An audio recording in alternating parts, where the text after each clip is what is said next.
Hey Brendan, here on the Mackie booth. Yep. This looks like a really exciting new addition to the Axis range, right? Yeah, this is actually the brand new Access digital mixing system, and this is the DC16 digital controller that works with the DL32R. The DL32R is obviously our very popular and award-winning compact rack-mount digital mixer, 32 inputs, 16 assignable outputs. The DC16 communicates with the DL32R via Dante. You can see you've got plenty of room for 3 iPads up here on the Smart Bridge. Gives you full functionality and a lot of touch screen work. I can work like this. I can slide over. If I go to another one, I've got a history here. When I remove the iPad from the DC16, now I'm mixing wirelessly like I was with the DL32R in the past. As I make changes on the stage or in a remote location in the venue, when I slap it back to the Smart Bridge, it recognizes where it was and it returns to its original status. So it's very intuitive and very flexible.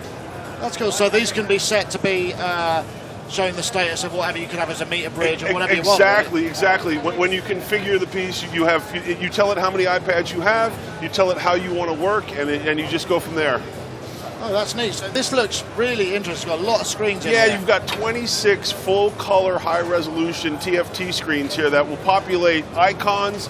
They'll populate anything you want. If you take photos on your iPad and you put them here, the photos will populate here on the screen. So it gives you a lot of visual feedback. You'll see that there's an encoder underneath each screen as well, and that controls such things as gain, high-pass filters, low-pass filters, pan, your aux sends, and stuff like that. If you look on the left and right here, I've got all my mix groups here. So these are all my mix buses. I've got auxes, my effects, my subgroups, my VCAs, my matrices. All that stuff is accessed right here. And you got moving faders.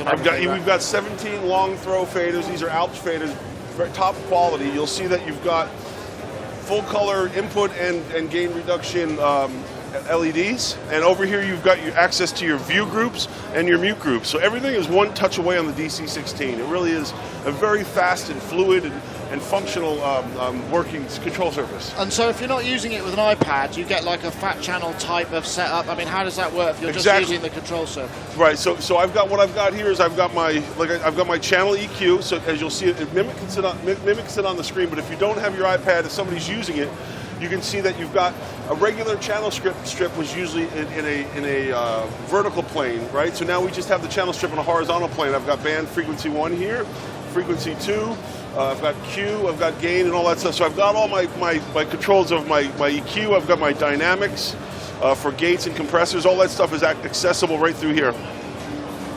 Oh, that's really interesting. So, I mean, basically, you can have up to 3 screens and then, it all connects over.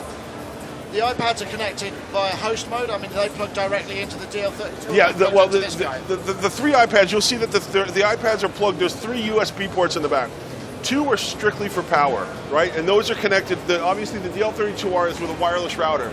So you hook up a wireless router. So 2 of the iPads are communicating wirelessly. Right. The third one tunnels through the DC16 and goes down the Dante cable. So it's a hardwired connection. So God forbid if your Wi-Fi connection goes down, you're still up and running. Ah, okay, that's really handy. Yep. So this guy looks pretty new, right? It's brand new. It doesn't ship until we're shipping it and planning on shipping it in June. So it will be available in June. And have you got any idea what the final retail is? I would be guessing. I'm sorry, I don't have a European pricing on that. But I guess with a bunch of screens and it's quite a fancy-looking control surface. It is. So, it weighs about 17 kilos, so it's not super heavy, but it's very rugged and durable. So is it something that is designed to purely work with the DL, or can it work in the sort of MIDI control mode? No, it is strictly the control surface for the DL32R. And pretty much for a kind of live setup, right? Exactly, but because it is Dante compatible, it will work with any other Dante, other Dante protocol devices. Oh, okay. And can you throw back the graphics information, the icons via Dante as well, or is it going to be a bit more dumb? Excuse me? If you were using it with other Dante devices that wasn't the DL, yeah, how would the displays work in that respect? The displays will work with master fader. But you would route through, so if you had signal processing or Dante-enabled loudspeakers and stuff like that. So the Dante protocol wouldn't generally populate these screens. Okay, all right. Thank you very much. You're welcome.